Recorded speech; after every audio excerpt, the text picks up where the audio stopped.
So I'm doing this video. I shaved off my mustache and under here and a little bit for my eyebrows so that you guys can see I'm slowly getting back to normal. My face is still swollen, as you guys will probably notice.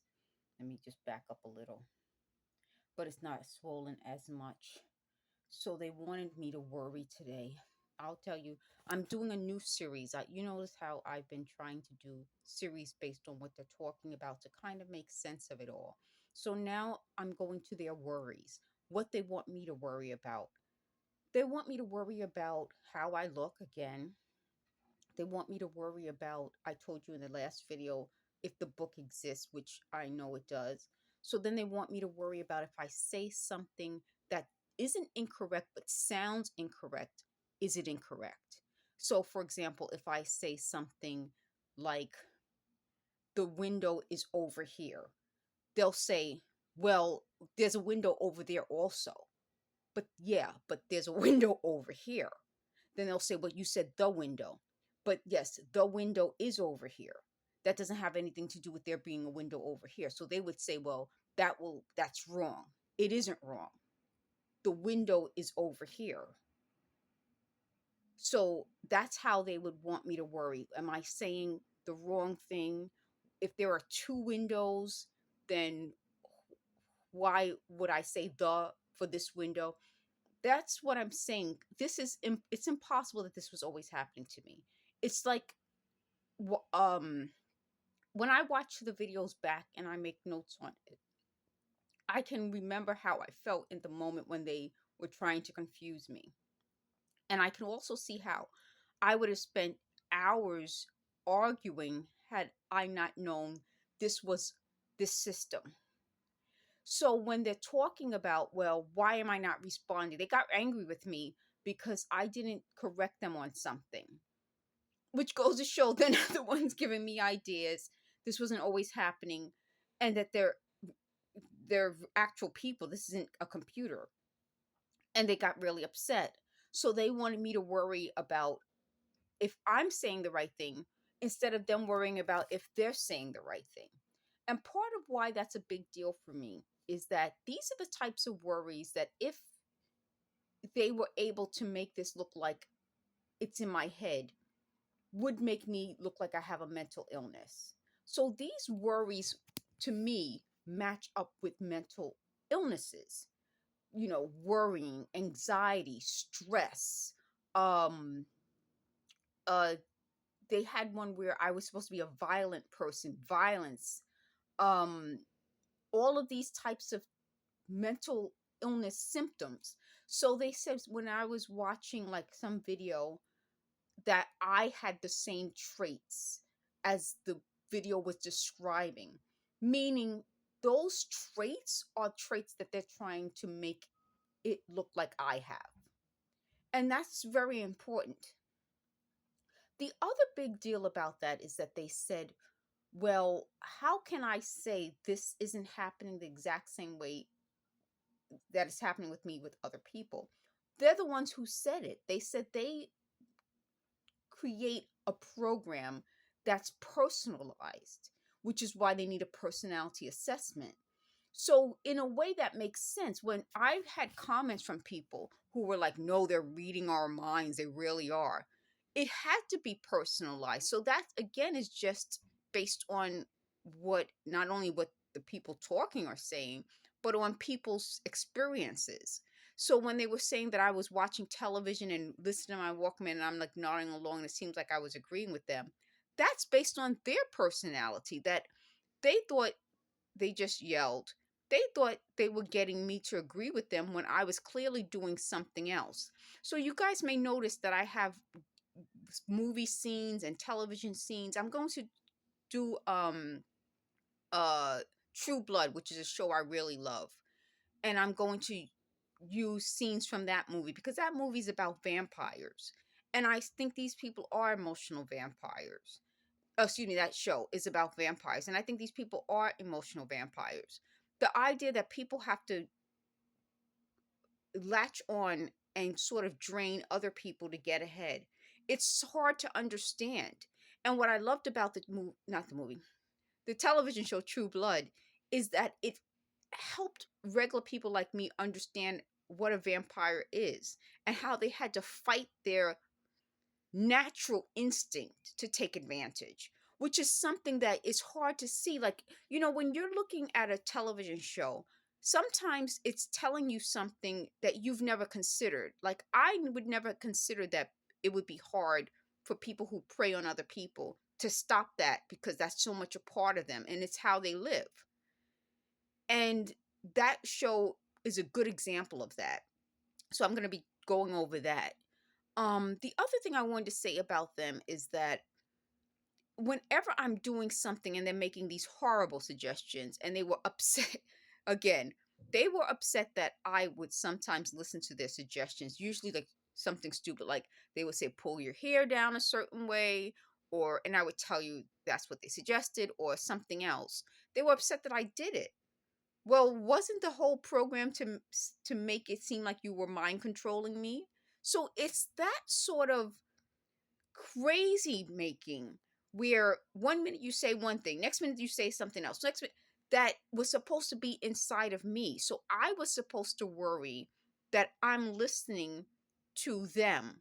But that was the whole point, to prove that this wasn't always happening to me and that their suggestions are like ridiculous. The other thing they wanted me to worry about is my appearance. And going back over that, I want to talk about that. When you are female, a lot of society tells us to worry about our appearance. So that isn't something that we don't hear just in general. But to have 24/7 people trying to make you worry about your appearance, I can understand how that would make me look. They said I used to seem vain. Notice they didn't say I was vain. They said I used to seem vain. But since I wasn't really listening to them, they said, well, maybe people said these things to me in person. Not really, but listening to the voices 24/7 trying to make me insecure and make me seem superficial, I can understand now why they would think I'm vain, because that was part of what they wanted me to be. That was part of their mind control of me. To keep worrying, I've let you guys see me. I should get somewhere where there's better lighting. See me with my little mustachy look for a long time. I haven't shaved this part of my lip for so long. And in one of the videos, they yelled out, "You have a mustache." And I was like, yeah, I probably do. And that goes back to what I'm saying when I'm talking to you guys. At one point, my hair on my eyebrow wasn't growing. It was so swollen and inflamed that the hair wasn't growing. I've shown you on my legs. My legs used to have hair on them. They don't have as much hair, and I have to do an update on the leg, because I went to the ER, and the doctor said, well, it's dry skin. He said he doesn't want to say what caused it, but to use this cream. It's I can't remember what it's called, but I'm going to do a separate video on that. And that cream did help, but also they're not targeting my leg as much, and it's still discolored. So he didn't want to say the cause of this problem, but it was there. So they just said, didn't a doctor say, am I diabetic? A different doctor asked that. But again, I'm not a doctor. That was something else they wanted me to worry about. Well, what if people take my suggestions? I'm not giving any medical advice. I'm telling you what I've used. And that's the difference. I'm not a doctor. I'm someone who's experiencing this. So that was another one of their things that they wanted me to worry about. The last thing that they wanted me to worry about is they said YouTube may pull my videos because they can say that I'm giving wrong information. That's the reason why I try hard to give the right information. They wanted me to worry that I'm telling you guys things, and then afterwards I may look for something to support it. That's partly what I'm doing in this video. I don't want to look it up first and then tell you. I rather tell you off the top of my head so you can see how this affects me. And then if I find supporting information, then I'm not giving out misinformation.